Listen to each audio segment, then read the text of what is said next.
Saudara-saudari yang terkasih, jumpa lagi dalam Pelita Hati hari ini, Selasa tanggal 7 September 2021, hari biasa dalam Pekan Biasa yang ke-23. Bersama saya Romo Thomas Suratno SC dari Paroki Cilandak, Jakarta Selatan, mendengar dan merenungkan Sabda Tuhan, yakni firman Tuhan yang tersurat dalam Injil Lukas, bab atau pasal 6, ayat 12 sampai dengan ayat 19.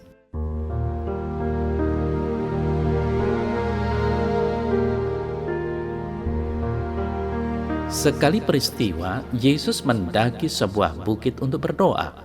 Semalam-malaman ia berdoa kepada Allah. Ketika hari siang, ia memanggil murid-muridnya kepadanya, lalu memilih dari antara mereka ke-12 orang yang disebutnya Rasul. Simon yang juga diberinya nama Petrus, dan Andreas saudara Simon, Yakobus dan Yohanes, Filipus dan Bartolomeus, Matius dan Thomas, Yakobus dan Alfeus, dan Simon yang disebut orang Selot, Yudas anak Yakobus, dan Yudas Iskariot yang kemudian menjadi pengkhianat. Lalu ia turun dengan mereka dan berhenti pada suatu tempat yang datar.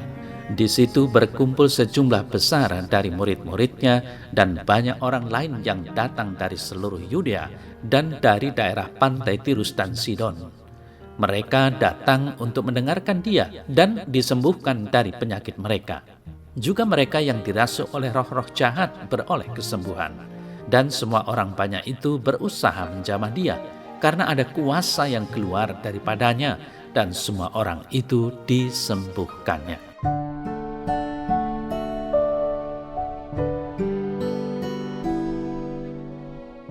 Saudara-saudari yang terkasih, warta Injil hari ini mengisahkan bahwa Yesus memanggil dan memilih para murid yang ikut serta dalam karyanya. Kita juga sudah diambil dan dipilih menjadi muridnya. Karena ada begitu banyak murid, tidak jarang kita sebagai orang Kristiani hanya ikut arus tanpa ada pemaknaan yang mendalam. Bisa jadi kita lebih banyak menjadi penonton daripada ikut peran bermain atau ikut peran ambil bagian, entah seberapa kecil peran serta itu.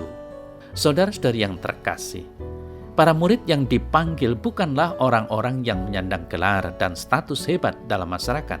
Demikian juga dengan kita, dipanggil dalam kemanusiaan kita.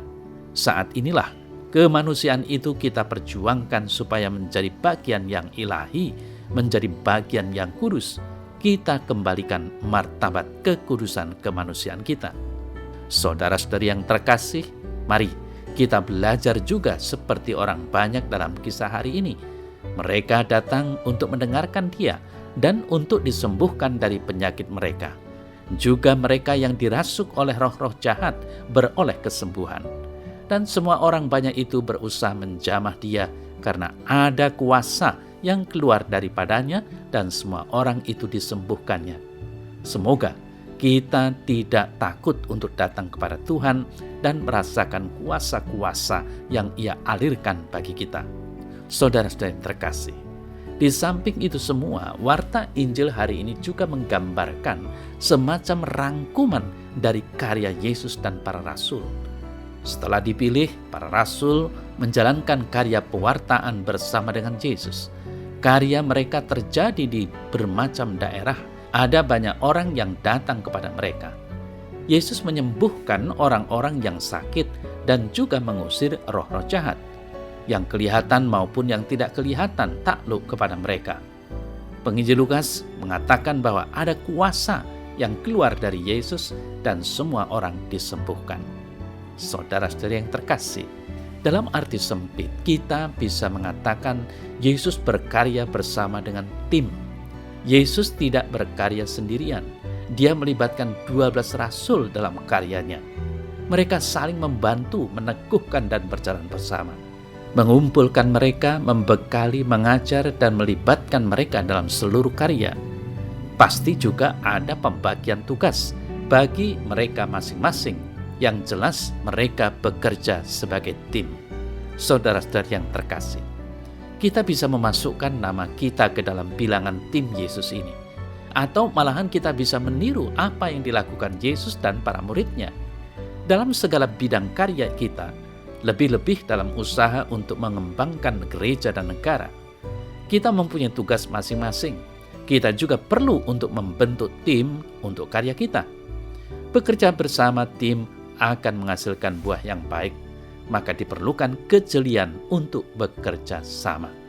Namun, saudara-saudari yang terkasih, sangat mungkinlah ada banyak tantangan yang terjadi dengan bekerja sebagai tim. Tetapi hal itu bukanlah alasan untuk mengerjakan semuanya sendiri, tanpa peduli dengan orang lain. Bisa jadi bahwa karya menjadi baik dengan kerja sendiri. Tetapi pastilah karya yang lebih besar membutuhkan tim yang besar pula. Maka membangun semangat teamwork, kata orang zaman sekarang, menjadi kebutuhan kita dimanapun dan kapanpun. Saling terbuka, saling percaya, dan bertanggung jawab adalah kunci untuk maju bersama. Lebih-lebih, saling mendoakan sesama anggota tim menjadi kebutuhan terdalam dalam karya kita.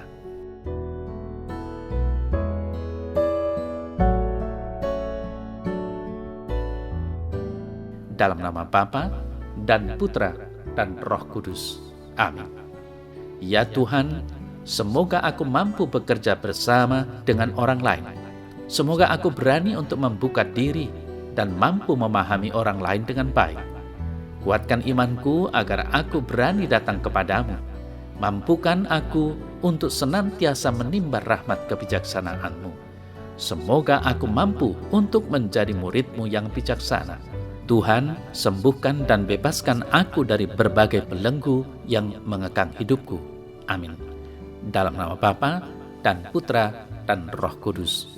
Amin.